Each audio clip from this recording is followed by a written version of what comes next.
औज़ु बिल्लाहि मिनश शैतानिर रजीम बिस्मिल्लाहिर्रहमानिर्रहीम।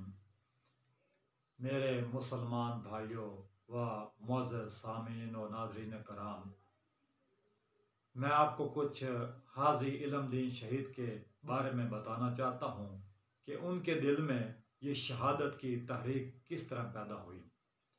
उसका वाक़या इस तरह है कि 1928 में हाजी इल्मदीन शहीद के एक भतीजा जिसका नाम शौकतदीन था वो फौत हुए, तो आप अपने ख़ानदान वालों के साथ मिलकर मियानी शरीफ कब्रिस्तान आप तशरीफ़ ले गए और आपने जाकर भांजे शौकतदीन को वहाँ पर दफन कर दिया।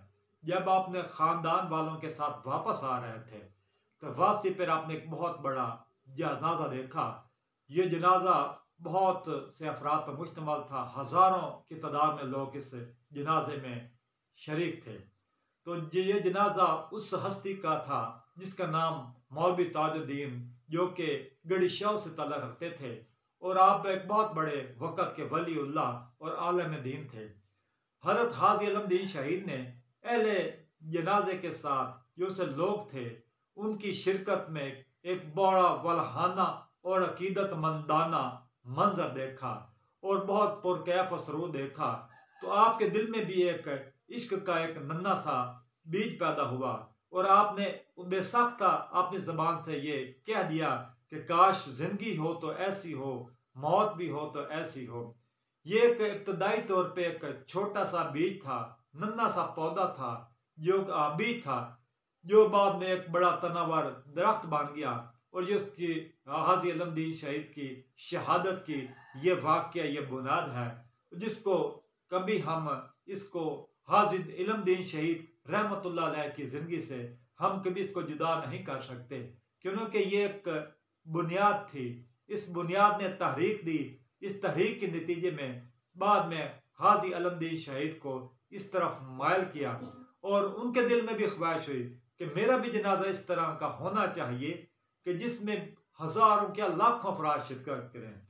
तो ये आज से तकरीबन 87-88 साल पुरानी बात है जब 1929 में हाजी इल्मदीन शहीद को फांसी दी गई। उस वक़्त एक रवायत के मुताबिक कि आपके जनाजे में, जबकि उस ज़माने में आबादी बहुत थोड़ी थी, इनके जनाजे में 6 लाख अफराद ने बैक वक़्त शिरकत की। उस वक़्त 6 लाख अफराद का जनाजे में शिरकत करना ये भी एक बहुत बड़ा एजाज़ था जो कि हाजी इल्मदीन शहीद को मिला और ये सब इश्क़ नबी की वजह से ही हुआ। इसलिए किसी शायर ने ये सही कहा है कि इश्क़ नबी में लोग जो हद से गुज़र जाते हैं, इश्क़ नबी में जो लोग हद से गुज़र जाते हैं, यकीनन ऐसे लोग संवर जाते हैं। मेरे दोस्तों और भाइयों, हज़ूर पाक सल्लल्लाहु अलैहि वसल्लम की मोहब्बत में इंसान को अगर अल्लाह तबारक ताला ये शहादत का दर्जा दे देते हैं तो ये एक बहुत बड़ा एजाज़ है। ये बहुत बड़ा एजाज़ है, इससे बढ़ कर कोई एजाज़ नहीं है। वमा अलैना इल्लल बलागुल मुबीन।